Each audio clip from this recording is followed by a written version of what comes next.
तो आइए दोस्तों, कैसे हैं आप सभी। आशा है कि आप सब अच्छे होंगे और आपकी आरआरबी एनटीपीसी की तैयारी भी अच्छी हो गई होगी, क्योंकि दोस्तों आरआरबी एनटीपीसी का एग्ज़ाम 5 जून से स्टार्ट होने वाला है और आज दोस्तों 1 जून हो गया, तो अब आपके पास समय अधिक नहीं बचा है। तो दोस्तों इस बचे हुए कम समय आप जितना ज़्यादा प्रैक्टिस करेंगे आपको उतना बेनिफिट मिलेगा। और दोस्तों इस चैनल के माध्यम से हमने प्रत्येक वीडियो में कैसे प्रश्न पूछा गया था, यानी कि पिछले बार एनटीपीसी और भी रेलवे के एग्जाम में कैसे प्रश्न पूछे गए थे, उन सारे प्रश्नों को देखेंगे और इन प्रश्नों को कैसे हम लोग कम से कम समय में कर सकते हैं। ठीक है, यानी कि यदि कहे तो 10 सेकंड भी ऐसे प्रश्नों को सॉल्व करने के लिए काफ़ी होता है।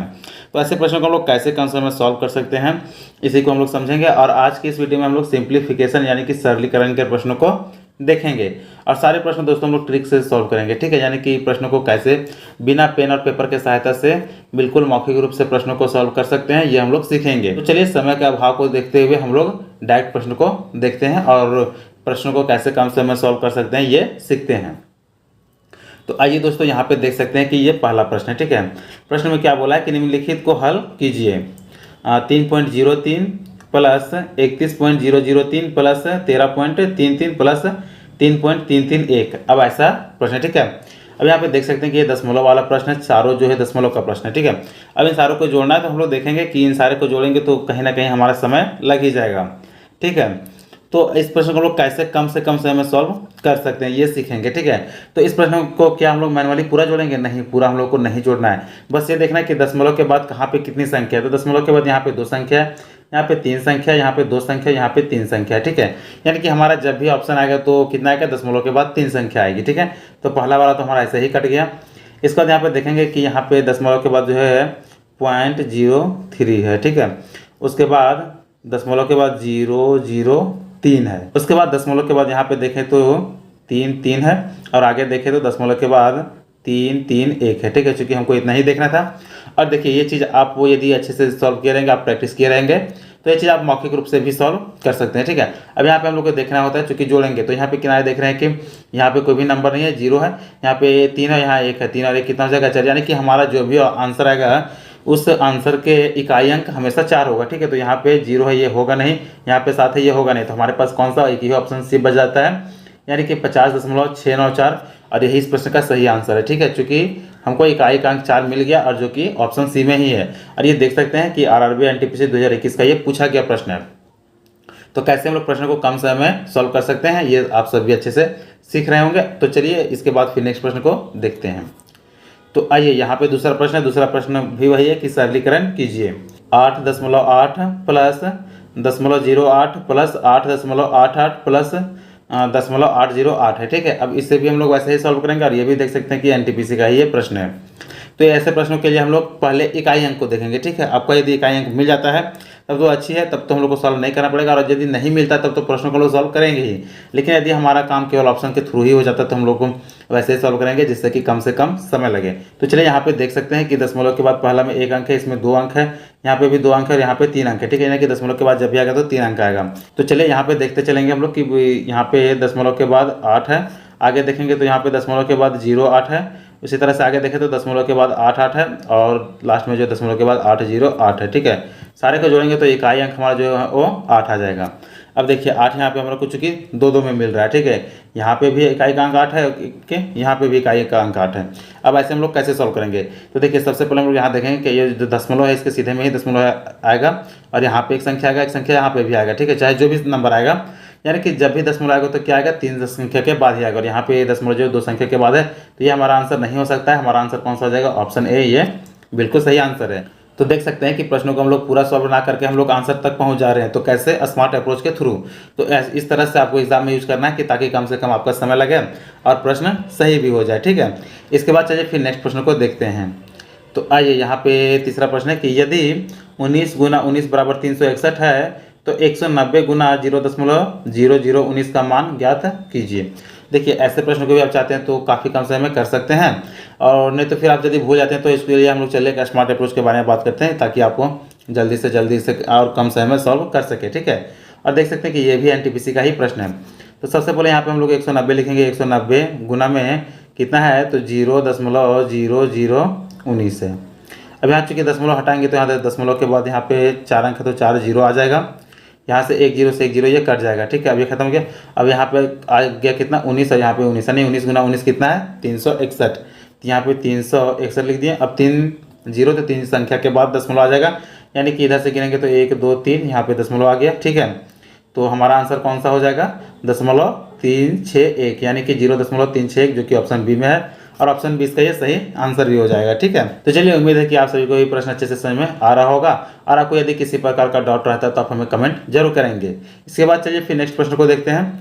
तो आइए यहाँ पे चौथा प्रश्न है कि √2 + √3 फिर गुना में √2 - √3 का मान डैश के बराबर है, यानी कि √2 + √3 ब्रैकेट बंद और फिर से √2 - √3 इस ब्रैकेट बंद, यानी कि दोनों को गुना करना है, ठीक है। और इसका वैल्यू पूछा है। तो चलिए एक तो यह है कि इसे आप पूरा गुना कर सकते हैं, ठीक है, और बाकी इसमें एक स्मार्ट तरीका भी लगा सकते हैं कि √2 को हम लोग a मान लेते हैं और √3 को b मान लेते हैं। तो यहाँ पे देख सकते हैं कि a प्लस में b है और इधर a माइनस b। तो आप सभी को पता होगा कि a + b और a - b बराबर क्या होता है a² - b², ये इसका डायरेक्ट फार्मूला होता है। तो इससे फार्मूला पे हम लोग बैठा देते हैं। a को हम लोग क्या माने √2, तो √2 का स्क्वायर करेंगे तो ये 2 आ जाएगा, माइनस और b यानी कि √3 का स्क्वायर करेंगे तो ये कितना आ जाएगा 3, ठीक है। अब 2 में 3 को हम लोग घटाएंगे तो कितना आ जाएगा -1, और -1 जो कि ऑप्शन ए में है, और ऑप्शन ए इसका ये सही आंसर भी हो जाएगा। इसके बाद चलिए फिर नेक्स्ट प्रश्न को देखते हैं। तो आइए यहाँ पे नेक्स्ट प्रश्न है, और ये देख सकते हैं कि ये भी एनटीपीसी का ही प्रश्न है।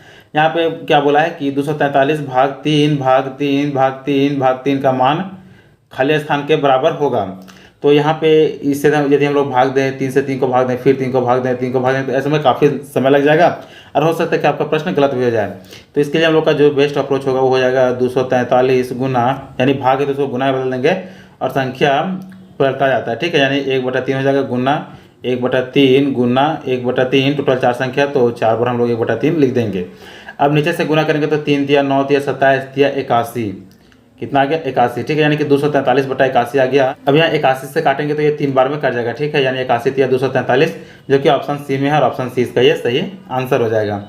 इसके बाद चलिए फिर नेक्स्ट प्रश्न को देखते हैं। यहाँ पे देख सकते हैं कि ये छठा प्रश्न है, और ये तो कहे कि इस पूरा सीरीज का ये जो है वो सबसे ईजी प्रश्न है, ठीक है।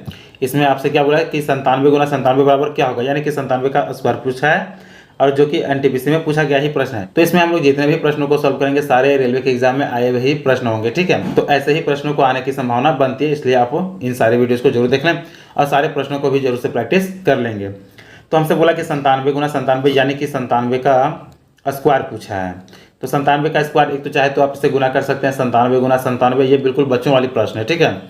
और एक आप इसमें तरीका लगा सकते हैं जो कि किसी भी संख्या का स्क्वायर निकालने का ट्रिक होता है, ठीक है। तो कैसे होता है, जिससे हम लोग 100 के पास लेंगे, यानी कि इसका बेस कितना मान लेते हैं 100 है, ठीक है। तो 100 से संख्या कितना कम है, 100 से 3 कम है, 3 कम है तो 3 का स्क्वायर कर देंगे 0 9, यानी कि 9 आ गया, ठीक है। जब भी संख्या लिखेंगे तो 2 अंक में लिखेंगे। उसके बाद देखेंगे 100 से कितना कम है, तो 100 से 3 कम है, तो इस 97 में हम लोग 3 को घटा देंगे, यानी 97 में 3 घटाएंगे तो कितना आ जाएगा 94।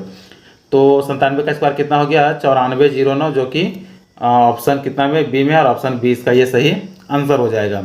इसके बाद चलिए फिर नेक्स्ट प्रश्न को आगे देखते हैं। तो आइए यहाँ पे बोला है कि 6 kg 5 ग्राम, अब इसको हम लोग कैसे लिख सकते हैं, और ये ग्रुप डी में पूछा गया प्रश्न है, ठीक है। तो याद देखिए प्रश्न है तो काफ़ी ईजी, लेकिन कई सारे लोग इसमें गलत कर देंगे और गलती करके आए भी होंगे, क्योंकि कई सारे लोग 6 kg 5 ग्राम को 6.5 kg ऐसे लिख देंगे, जो कि आपका गलत हो जाएगा। तो चूंकि देखिए दशमलव के बाद जब भी एक संख्या में होता है, ठीक है, यानी कि दशमलव के बाद मान लेते हैं यहाँ पे 5 है, तो ये केवल 5 नहीं होगा, ये 500 ग्राम हो गया। दशमलव के बाद यहाँ पे मान लेते हैं 0.5 है, तो ये क्या हो जाएगा, ये 50 ग्राम हो जाएगा, ठीक है। क्योंकि दोस्तों वजन का जो है 3 संख्या तक लिया जाता है, ठीक है, यानी कि 1000 ग्राम बराबर 1 kg होता है, ठीक है। तो यहाँ पे ये तीसरा संख्या के अंदर में है, तो ये कितना आ जाएगा, ये 500 ग्राम हो जाएगा। इसके बगल में 3 संख्या में जब भी लेंगे, उसके बाद इसे यहाँ पे लेंगे तो 0.5, यहाँ पे एक 0 हो जाएगा, यानी कि 50 ग्राम हो जाएगा। अब 5 ग्राम को हमें लिखना होगा, तो दशमलव के बाद 0 इकाई के अंक में 5 होगा, तभी ये 5 ग्राम होगा। तो हम लोग इसे कैसे लिखेंगे, ठीक है। तो 6 kg, तो 6 kg तो ऐसे आ ही जाएगा। उसके बाद दशमलव हम लोग को 5 ग्राम यहाँ पे दिया गया, तो 5 ग्राम को कैसे लिखेंगे, तो यहाँ पे बताए कि दशमलव के बाद 005 ये kg हो गया, ठीक है। यानी कि 6 kg यहाँ पे 5 ग्राम, इसको हम लोग कैसे लिख सकते हैं 6.005 kg, ठीक है। यानी कि इस प्रश्न में जो है ग्राम दे करके kg में पूछा है, तो ये इसका सही आंसर हो जाएगा, जो कि ऑप्शन डी में है, और ऑप्शन डी इसका ये सही आंसर है। इसके बाद चलिए फिर नेक्स्ट प्रश्न को देखते हैं। तो चलिए यहाँ भी देख सकते हैं कि ये एनटीपीसी का प्रश्न है, लेकिन कितना ईजी प्रश्न है, ठीक है। जो कि भिन्न का जोड़ घटाव हम लोग सीखते हैं बच्चा में, सेम वही प्रश्न इसमें पूछा है। तो चलिए इस प्रश्न को हम लोग कैसे सॉल्व करेंगे, ठीक है। तो यहाँ पे 9/13 है, तो 9/13 कर देंगे, भाग को गुना चेंज करेंगे और ऊपर का संख्या नीचे और नीचे का संख्या ऊपर हो जाएगा। तो इसी तरह यहाँ पे भी हो जाएगा 26/18 गुना 90/52 है, तो ये 52/90 हो जाएगा। आगे जो कटेगा उसे हम लोग काट देंगे, ठीक है। तो यहाँ से काटेंगे तो 13 दूना ये 26 हो गया। आगे काटेंगे तो यहाँ से 9 दूना 18 हो गया, इससे ये 2 से 2 कट गया।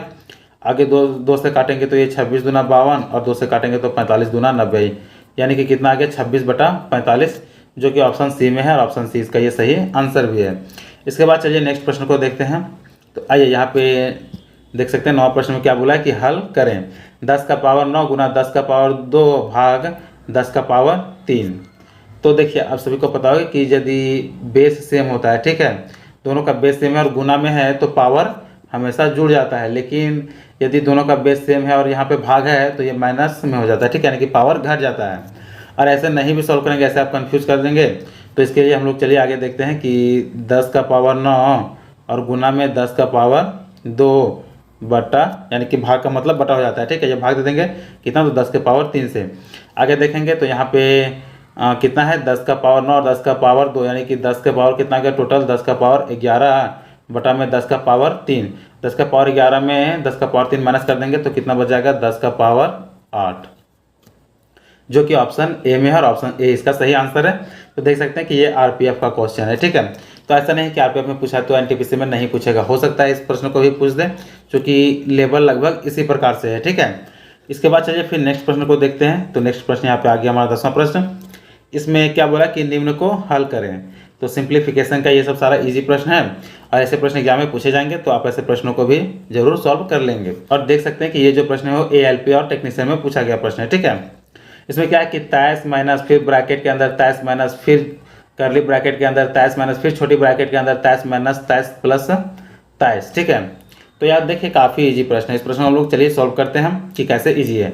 तो सबसे पहला यहाँ कि माइनस 23 और प्लस 23 ये खत्म हो गया। इसके बाद फिर ये 23 बच गया, ठीक है, इस माइनस के साथ में गुना होगा तो ये माइनस 23 हो जाएगा। इसके बाद यहाँ पे करली ब्रैकेट तक हम लोग सॉल्व करेंगे तो यहाँ पे प्लस 23 यहाँ पे माइनस 23, यानी कि ये और ये फिर से 0 आ गया। उसके बाद फिर यहाँ पे 23 है, ये ब्रैकेट को खोलेंगे 23 माइनस 0, यानी कि ये 23 आ गया। इसके बाद यहाँ पे सॉल्व करेंगे तो ये कितना आ जाएगा 23 और यहाँ पे ये माइनस 23, ठीक है, यानी कि इस 23 में 23 खत्म, यानी प्लस माइनस 23 खत्म, तो कितना आ गया 0, यानी कि इस प्रश्न का जो सही आंसर कौन सा जाएगा ऑप्शन डी 0।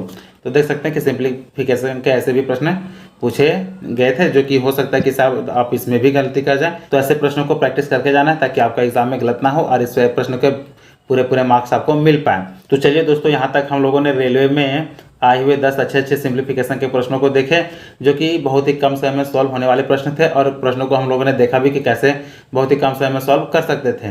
तो आज का ये वीडियो आप लोगों को कैसा लगा आप हमें कमेंट कर जरूर बताएंगे, और वीडियो अच्छा लगा हो तो वीडियो को लाइक कर चैनल को जरूर सब्सक्राइब कर लेंगे ताकि आने वाले इसी तरह के वीडियो का नोटिफिकेशन आप लोगों तक पहुँच सके।